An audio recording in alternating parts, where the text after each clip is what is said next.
হয় সুনীত কুমাৰ ভূঞা, আপোনালোকে ইতিমধ্যে জানে যে 2017 চনৰ পিছত কলিয়াবৰৰ বাসী ৰাইজৰ বাবে পুনৰ যেন এক দুৰ্যোগ নামি আহিছে বুলি ক'ব লাগিব। কাৰণ 2017 চনত যি স্থানত হাতীমূৰত মাথাউৰি ছিগিছিল সেই একে স্থানতে এইবাৰ পুনৰ যি চুইচ গেটৰ লগত সংলগ্ন বান্ধ বা পথ, সেই পথটো ইতিমধ্যে ছিঙি গৈছে আজি পুৱা প্ৰায় 10 বজাত। আৰু তাৰ পিছতে কলিয়াবৰৰ বিভিন্ন গ্ৰামাঞ্চলত ইতিমধ্যেই কলঙৰ পানী সোমোৱা পৰিলক্ষিত হৈছে। আৰু এই মুহূৰ্তত মই উপস্থিত আছোঁ হাতীমূৰাৰ যিটো বান্ধ ছিগিছে সেই বান্ধটোৰ ওপৰতে বা এটা পথ হিচাপে এই বান্ধটো ব্যৱহৃত হয়, পথটোৰ ওপৰতে উপস্থিত আছোঁ। আৰু ইয়াৰ কাষৰীয়া যিসকল লোক, শতাধিক পৰিয়ালে এতিয়া এনেধৰণে এই শিবিৰত আশ্ৰয় গ্ৰহণ কৰিব লগা হৈছে মথাউৰিৰ ওপৰত। আৰু তেওঁলোকে ইয়াতে পশুধনৰ লগত একেলগে থাকি তেওঁলোকে খোৱা বোৱা ব্যৱস্থা ইয়াতে কৰিব লগা হৈছে। আৰু নিশাৰ ভাগত তেওঁলোকে ইয়াতে আজি কটাব লাগিব। আৰু তাৰ সমান্তৰালভাৱে ক'ব বিচাৰিছোঁ যে কিছু সময় পূৰ্বে মুখ্যমন্ত্ৰীগৰাকী হাতীমূৰাৰ যি অংশত বান্ধ ছিগিছিল সেই অংশ পৰিদৰ্শন কৰিবলৈ আহিছিল। আৰু তেওঁ বান্ধটো পৰিদৰ্শন কৰাৰ লগতে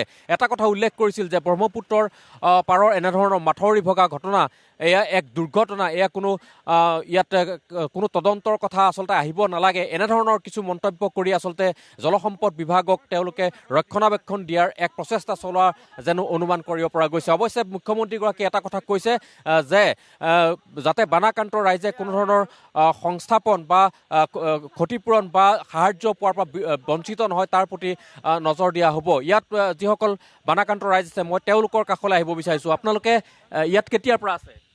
হৈ গ'ল আমালোকে ইয়াত আহা 30 সাল। এতিয়া এই শিবিৰত কিমান সময় পৰা আছে?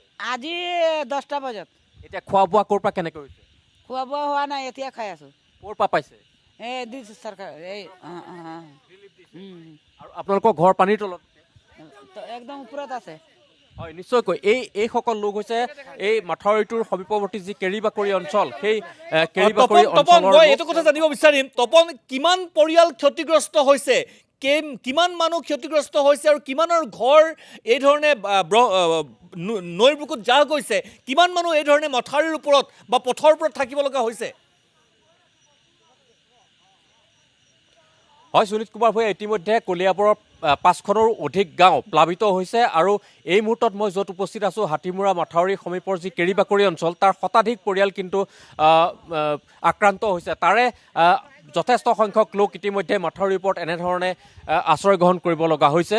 আৰু ইতিমধ্যে এইসকল লোকৰ ওচৰত মুখ্যমন্ত্ৰীগৰাকী নিজে আহি পেলাই খন্তেক সময় পূৰ্বে এওঁলোকৰ লগত কথা পাতিছিল। আৰু যিসমূহ সাহায্য বা তেনেধৰণৰ ব্যৱস্থা আছে সেই ব্যৱস্থাসমূহ অৰ্পণ কৰা হ'ব সেই আশ্বাসো প্ৰদান কৰি গৈছিল। তথাপি মই ইয়াৰ যিসকল স্থানীয় লোক আছে তেওঁলোকৰ ওচৰলৈ আহিব বিচাৰিছোঁ। আপোনালোকে ইয়াত পুৱাৰ পৰা আজি আছে, এতিয়া চৰকাৰৰ ফালৰ পৰা কিবা সহায় পাইছোঁ, ধৰক তিৰপাল এখন পাইছোঁ। এতিয়া ধৰক ফটককে মানে কিবা এটা দিব নোৱাৰে, ৰাতি কাল হৈছে, কাইলৈ কিবা এটা ব্যৱস্থা। আজি ৰাতিটো ইয়াতে থাকিব লাগিব, গৰু ছাগলীও আছে, বতাহ বৰষুণ আছে, আৰু ইফালে হাতী ওলাই থকা কথাও গম পাইছোঁ। হাতী ওলাই, গড় ওলাই। হয়, এনেধৰণে আচলতে বতাহ বৰষুণৰ মাজত তেওঁলোকে মাথাউৰিৰ ওপৰতে থাকিব লগা হৈছে। আৰু ইয়াৰ যি সমীপৱৰ্তী অঞ্চল, এই সমীপৱৰ্তী অঞ্চলসমূহত কিন্তু বনৰীয়া হাতীও কিছু আহি ইয়াতে উপদ্ৰৱ সৃষ্টি কৰাও কিছু সময় পূৰ্বে আমি দেখিবলৈ পাইছিলোঁ। আৰু এই মুহূৰ্তত আমি দেখুৱাইছোঁ যে আচলতে প্ৰশাসনৰ ফালৰ পৰা ইয়াত খাদ্যবস্তুৰ যোগান ধৰা হৈছে আৰু সেই খাদ্য গ্ৰহণ কৰিছে বানাক্ৰান্ত ৰাইজে। কিন্তু এটা কথা উল্লেখ কৰিব লাগিব যে 2017 চনত যি স্থানত মথাউৰি ছিগিছিলে সেই স্থানতে জলসম্পদ বিভাগে এক ব্যাগুম প্ৰকল্প গ্ৰহণ কৰিছিল।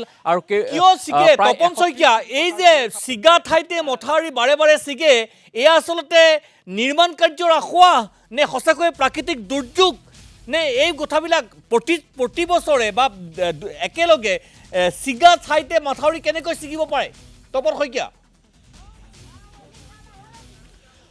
নিশ্চয়কৈ সুনীত কুমাৰ ভূঞা, মুখ্যমন্ত্ৰীগৰাকীয়ে কিছু সময় পূৰ্বে কৈ গৈছিল যে এয়া এক দুৰ্ঘটনা, কিন্তু কলিয়াবৰীয়া ৰাইজে এয়া যে এক প্ৰাকৃতিক দুৰ্যোগ সেয়া কিন্তু মানি ল'বলৈ টান পাইছে। আৰু মানৱসৃষ্ট এক দুৰ্যোগ হিচাপে ইতিমধ্যে পৰিগণিত কৰিছে কলিয়াবৰবাসী ৰাইজে। কাৰণ 2017 চনত কলিয়াবৰবাসী ৰাইজে যেনেধৰণে ভুক্তভোগী হৈছিল বানপানীৰ কবলত পৰি, এইবাৰো যে তাৰ পুনৰাবৃত্তি নহ'ব তাক লৈ কিন্তু শংকিত হৈ পৰিছে ৰাইজ। কাৰণ ইতিমধ্যে হাতীমূৰাত যি চুইচ গেট স্থাপন কৰা হৈছিলে 20,50,00,000 টকাৰ ব্যয় সাপেক্ষে সেই চুইচ গেটত কিন্তু যথেষ্ট আখোৱা ৰৈ গৈছিল বুলি জলসম্পদ বিভাগৰ নগাঁৱৰ যিগৰাকী সংমণ্ডল বিষয়া আছিল তেওঁৰ মুখৰে প্ৰকাশ পাইছিলে আৰু তাৰ পিছতে আছুকে ধৰি বিভিন্ন দল সংগঠন বা স্থানীয় ৰাইজেও কিন্তু অভিযোগ কৰি আছিল যে সেই চুইচ গেটত বিসংগতি আছে কাৰণ চুইচ গেট নোখোলাকৈয়ে ব্ৰহ্মপুত্ৰৰ বুকুৰ পৰা কলঙৰ বুকুলৈ অহৰহ পানী বোৱা আৰম্ভ হৈছিল অনিয়ন্ত্ৰিত হাৰত আৰু তেনেধৰণে পানী বৈ অৱশেষত সেই চুইচ গেটৰ লগত সংলগ্ন যি বান্ধ সেই বান্ধ অৱশেষত আজি পুৱাৰ ভাগত ছিগি গ'ল গতিকে এই যি জলসম্পদ বিভাগৰ যিটো অদূৰদৰ্শিতা বা অমনোযোগিতা তাৰ ফলতে কিন্তু আজিৰ এই ঘটনাটো সংঘটিত হোৱা বুলি স্থানীয় লোকসকলে ইতিমধ্যে প্ৰতিদিন টাইমৰ আগত বা আমাৰ আগত ইতিমধ্যে প্ৰকাশ কৰিছে আৰু যেনেধৰণে আচলতে এই অত্যাধুনিক প্ৰযুক্তিৰে চুইচ গেটটো স্থাপন কৰিব লাগিছিল সেই প্ৰযুক্তি কিন্তু ব্যৱহাৰ নকৰি আওপুৰণি পদ্ধতি ব্যৱহাৰ কৰাৰো অভিযোগ ইতিমধ্যে উত্থাপন